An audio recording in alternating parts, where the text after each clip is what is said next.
Where did you grow up? Grew up in LA, better known as the Valley, because there's this whole war, like people from people from LA, people from the Valley.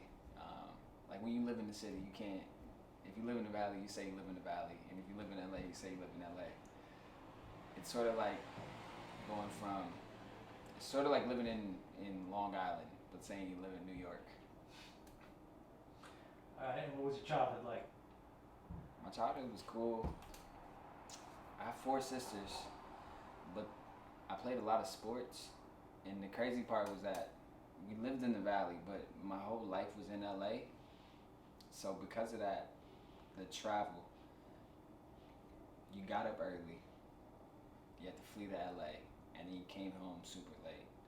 So because of that, I never really got to see my friends unless I was playing sports. And then in between that, I had to hang out with my mom while she was at work in between going to games and then finally waiting for her to get off work to go back to the valley. So it was a lot of activities and a lot of like hanging out with my mom, hanging out with my cousin, going to basketball games, going to basketball practice, and in between that. But it was fun and I loved it. I loved playing sports. And what traditions have been passed down in your family?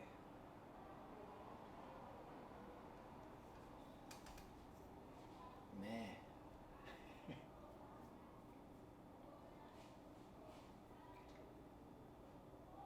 I don't think I have any.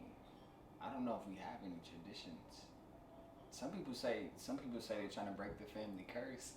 So maybe it's that. My sister, I guess the new one would be to get married, to have kids, to do it all in that order, as opposed to the way that everyone else has done it. I think my cousin has like three different baby mothers. Um, I think everybody in my family is like that.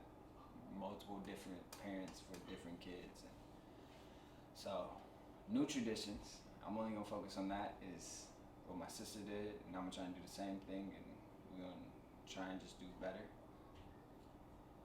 And you mentioned your mother, but how was your relationship with your parents? Um, my mom is my favorite person in the whole world, and I don't think anybody can ever take her place, or like another woman will never take that place until I get married. But my mom was like a single mother because my dad was in and out up until when I was like in sixth grade, and then he went to jail for like a decade, so I never really saw him. But because my mom was a single mother with like four girls and one boy, she was extra tough on me, like extra tough. So as a kid, it was hard because I felt like she had a vendetta out for me. But as an adult, I appreciate it because I feel like I'm so much tougher. But she was so tough on me as a kid. She made me do. I got the best of all the things that come with being a boy. So no matter what, no matter how much trouble I was in, if there were tickets to go to a game, I got to go because I'm a boy. But I also had to fend for myself for a lot of things. And what was the worst thing you did growing up? I stole my sister's car to go hang out with my buddy and some girls, and then we crashed it, or I crashed it, and then I brought it back, parked it in the driveway, and then when my mom finally came home and everybody came home, I just played oblivious to the entire thing. Like I didn't know what happened. All right, so you have siblings. And what's your relationship like with them? I have four sisters, so I got two older sisters, two younger sisters. The one that's right above me, I never understood it. Besides the fact I did steal her car, but she didn't like me before that, and I never understood why. But it always used to hurt me because I always had like friends who were in my grade, and they always had big sisters who were in my sister's grade, and I was always jealous because I didn't have that same relationship with my sister. But then my older sister, she's not that much older than us, but somehow she was like 8 grades ahead of us. So I just sort of looked up to her. She was more of like, I don't know, like a big cousin or something. Because she was never really around that much because she was a lot older than us. But as of today, now my two little sisters, they're sort of like my best friends. Like I FaceTime them literally every day, sometimes multiple times a day. And we won't even be talking about anything sometimes. Like I'll be cooking, my sister will be braiding her hair, and then my other sister will be reading, but we'll just be on the phone together all day, every day. And so, how would you describe yourself then as a child? Were you happy? I was a happy kid. I was a curious kid. I'm still like that now, but a lot of times my curiosity got me in a lot of trouble, got me a lot of broken bones. I still got this scar on my arm from flipping off a bicycle with two flat tires. That should have never been riding in the first place, but I was riding down the hill, two flat tires, flipped off of it, broke my arm, shattered it, and there was a lot of that. There was a lot of just, I want to be the first one to do it. I want to be the most daring and the most dangerous, and I gotta go first. I'm gonna try it out. And sorry, go ahead. I wasn't like a rebel. I just want to point that part out. What's your best memory of childhood and your worst? Man, my best childhood memory is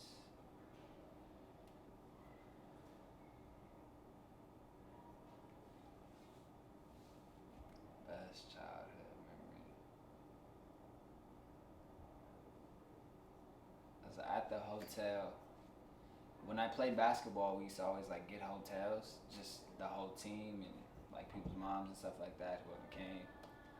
And my mom worked a lot, so when she was there, I always loved it. But the other moms, like they like to drink on the weekends and like when they had time off, like that's what they did. They like to, like adults do, they'd have drinks. My mom worked a lot, so she couldn't drink like them, but whenever she was around, she was hanging out with them. She tried to indulge in these activities.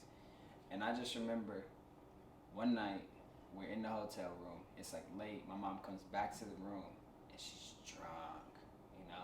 She's like, cause she can't hang, cause she doesn't drink, and these people drink on the regular. So what's regular drinking to them is like getting my mom drunk. So when she came into the room, I just remember she walked into the bathroom, and all you heard was just this boom. Walking to the bathroom, my mom was passed out drunk in the bathtub. And to this day, never let her forget it. Hold it over her head. But the worst thing that ever happened to me, I think that's like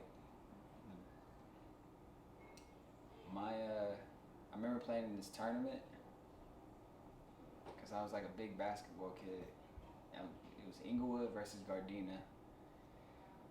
And these were like our rivals. And we were so close. We had never beat them before, but this is the closest we had ever came. There was like 10 seconds left. I steal the ball, got a layup, we're down by 2 points. We couldn't get the steal on the inbound play, lost the whole game. I had a second place trophy because it was like the end of the tournament. They got first place trophies, we got second place trophies. I'm leaving, walking to the car. One of the kids from the Gardena team walks up to me and he's like, "Oh man, that's cool, you got a trophy too." Knowing I just played him, and he goes, "Hey, what's your trophy say?" And like that hurts my soul till today. It's like, he just rubbed it in. Did you have a nickname, and how'd you get it if you did? My nickname is PJ. Name on my birth certificate is Paul, but I'm named after my dad. And in the simplest way, my grandma does not like my father. She said, "I'm not going to call you that." She called me PJ. And my grandma being the eldest person in the family, what she says goes. And ever since, my name has always been PJ. My sisters have never called me Paul, ever. Who were your best childhood friends? What were they like? Are you still friends? And if not, what happened? That was Corey. Yeah, that was Corey, and that was Marquise. Those were my road dogs. Corey's mom was the one who used to take us everywhere, and Marquise was like the neighbor. But as we got older, we sort of. So by the time I got to sixth grade, my life had fully gone into the valley. So as a kid, I couldn't get back and forth to LA that often. So we talked on the phone here and there, but life just sort of like separated us. My buddy Marquise, somehow, even though he didn't grow up like that, because we weren't at all, we were next to the hood, but we weren't in the hood, somehow he became a gangbanger. I don't know if he got in the hood, but he started going down that path and sort of like a professional criminal. And then my buddy Corey, he was always just more calm than everybody else. And I guess with nobody else around him to bring him into like more reckless activity, he just sort of charted his own path down that way. So then because of that, we still talk every once in a while. I check in on him just to say hello. But we grew apart. Not even in a sad way, just life happened that way. We just became different people. What did you want your life to be like when you were older? Like Allen Iverson. I wanted my life to be just like Allen Iverson's. I wanted to go to the NBA, play basketball, and have a family, have a big old house where my whole family could live in. I wanted to live with my friends. At one point, I thought it was cool. I did want to live in the hood. I saw MTV Cribs where it was Method Man and Redman, but they still lived in the hood for some reason. Professional rapper, actor, everything. But they bought a house in the hood, and I thought that was funny to do as well too. So I always just wanted to play sports, get a big old crib for my friends and family to hang out in all day. What was the moment when you realized you were no longer a kid?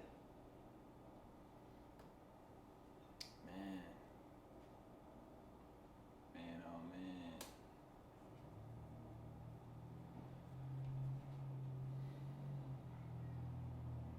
When I got stabbed, I feel like that's kind of late, but I was 19 when I got stabbed, and I think there was this moment that my life was sort of going, it was over right then and there. And I hadn't done anything worthwhile yet.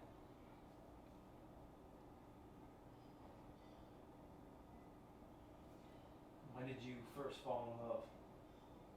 Senior year of high school, I dated this girl named Dara. She was 2 years younger than me, but she was like a little bit fast. She came from a different school.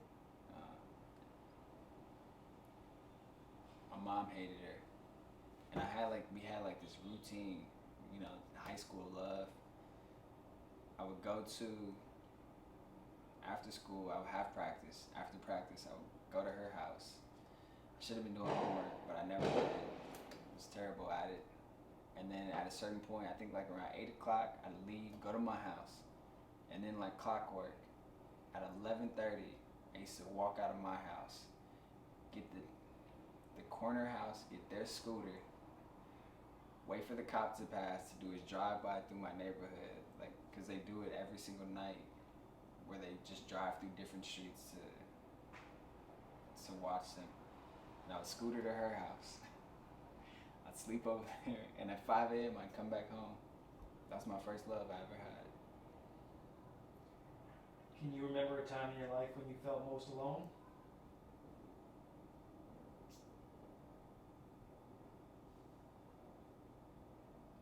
Probably when I was a kid. I don't remember exactly, but I do remember this moment I was sitting in the kitchen, and I don't know what happened, but my mom was, like I said, she was so tough with me, and I used to get the worst whoopings. Also, I was the baddest though. I wasn't necessarily bad, I was just the most curious, so I got into the most trouble. And I just remember thinking that she hated me, that like she really wanted bad things to happen to me. And sometimes my mom used to bribe my sisters because I used to run from her, and she used to bribe them to like trap me so that she could catch me and whip me. Man, I remember this one time I sat on the kitchen floor. I tried to run from her. She threw a little small jar of jelly at my back, and I went down crying like a baby. And I just laid there on the floor, and everybody just left me there, just sitting crying. I don't know how old I was. I better have been a baby to still be crying though. Alright, so then when was the last time you cried and why?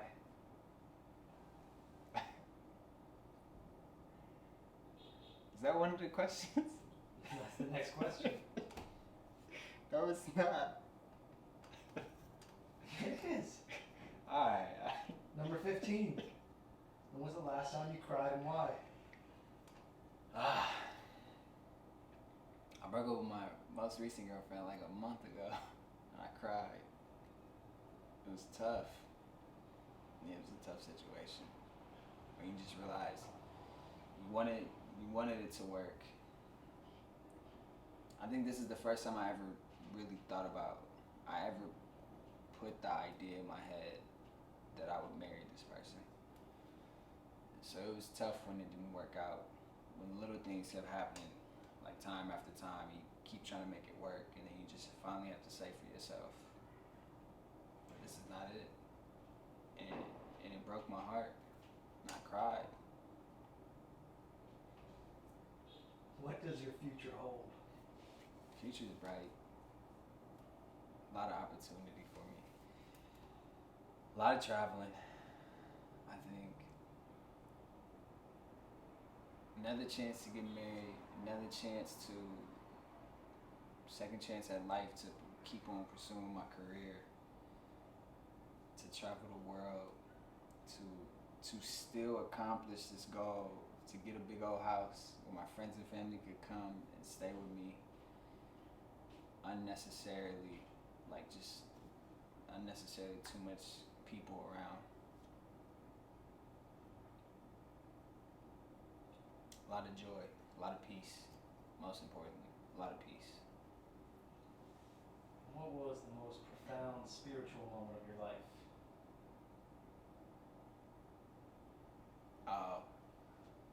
So 6 months after I got stabbed, I had these pills. They gave me codeine. Yeah, they were codeine pills. So we decided we were gonna take shrooms one day.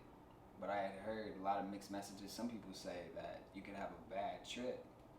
So I decided it was the smartest thing to do was to cheat the system, which is my personal self a little bit. You take a codeine pill, take a strawberryta, it's gonna put you in a good mood, and then you take the shrooms. And I remember we were driving through Topanga Canyon, on the way to the beach. I had already eaten the shrooms, and then it just hit me. And two things had happened. The first thing that happened was I looked into the trees, and immediately I said to myself, I was like, I understand art. It was the first thing that happened immediately. I don't know why. It was just that you could just see where the inspiration came from immediately. And the second thing was that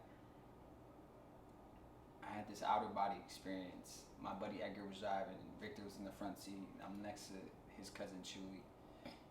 And it's like Tuesday, and it's like 3 o'clock in the afternoon, and I had this thought to myself that if we keep living like this, we would never accomplish it in life. And after that day, I could never stay still. It was never the same for me after that. Alright, and the last one is, what did you dream last night? I wish I had a wet dream, but